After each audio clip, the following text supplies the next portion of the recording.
Hey guys, happy Friday. It's Kristen Hine with Healthy Home Fitness and Landescapes, and welcome to the final day of my container planning workshop. I hope you guys are having fun. I hope you've learned something. And today I'm going to close things out with showing you a couple of ideas on shade containers. So if you got a shady spot in your garden or on your front porch or wherever your container is and you need some ideas for that, I'm going to show you a couple of examples of that as well. So I'm going to do something a little different with one of the planters today, and that is I'm going to throw in a perennial. So if you don't know, most of what we've been planting has been like an annual or a tropical. What that simply means is those plants will not overwinter outside in the garden. So especially if you're in a cooler climate, you know, this is stuff you plant for the season and then you're done with it at the end of the season. Unless you have a greenhouse and you have some place to bring them in, but most people don't, including myself. So anyway, it is actually okay to put perennial plants. So perennial, if you are not sure what that term means, is a plant that is, you know, going to, in the garden, if it's planted in the garden, it is likely going to overwinter and come back from year to year to year.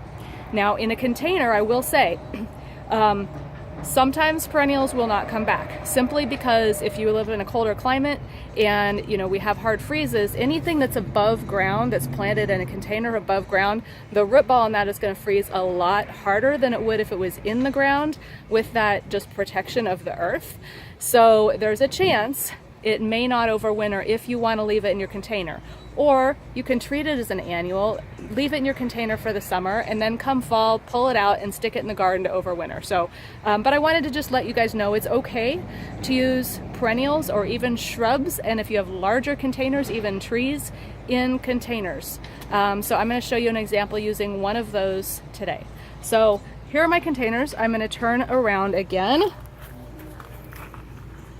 So the first one here is a nice, cool colors, cool textures, looks great in the shade, and I've got some different plants in here. So for our thriller in this one, we have the caladium. I talked about that one a couple of days ago. This will get a lot taller and the leaves will get bigger, so it will actually become more of a thriller in this pot. It looks small now.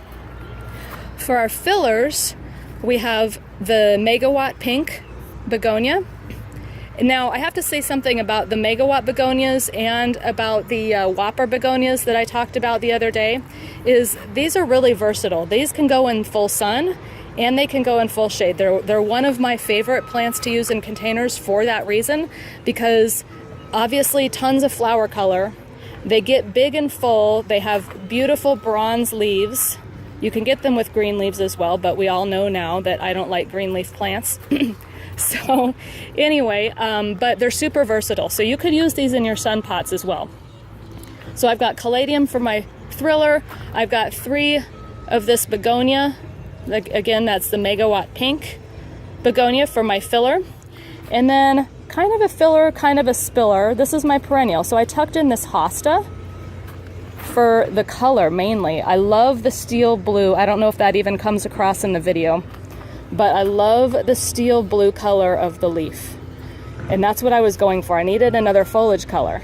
So I tucked that in here. Now it's kind of a spiller just because it's low growing, and this isn't gonna grow a whole lot in one season in a container. Since it's a perennial, you know, perennials, what is the saying? The first year they sleep, the second year they creep, the third year they leap. So in 1 year, you're not gonna see a whole lot of growth out of this plant. So essentially, expect that the size that this is the way it's going to be in the fall. Maybe slightly bigger, but not much. So that one's kind of a spiller because it's coming out the sides a little bit, but it's also a little bit taller, so it's going to be a little bit of a filler as well. And then for my spiller, my official spiller in this pot, I have ivy. This is a variegated ivy. Great, delicate looking little plant. And this will just kind of spill out from underneath of everything else, and it's got a variegation. Again, I don't know if the lighting's not good this week. It's very glary. I wish we would have had shade, but anyway, I appreciate you guys tolerating. So anyway, there's the ivy. So that is our number 1. All right, on to number 2. So this one Ugh, this is not easy to juggle a phone and pots and plants. So here, for my thriller, I have one of the dwarf red leaf bananas.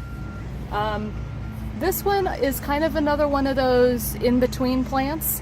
They won't, you know, they're not gonna want dense shade, but they also don't like full sun, I found. And they don't like to be in an area where it's really windy and really exposed and they're gonna get beat up, because the leaves are so big that wind and intense sun is just gonna tear them up.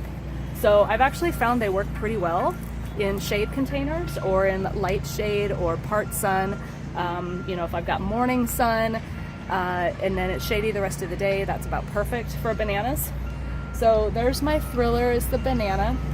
And then for my filler, kind of back to the begonia, this is the Whopper red, bronze leaf with a red flower.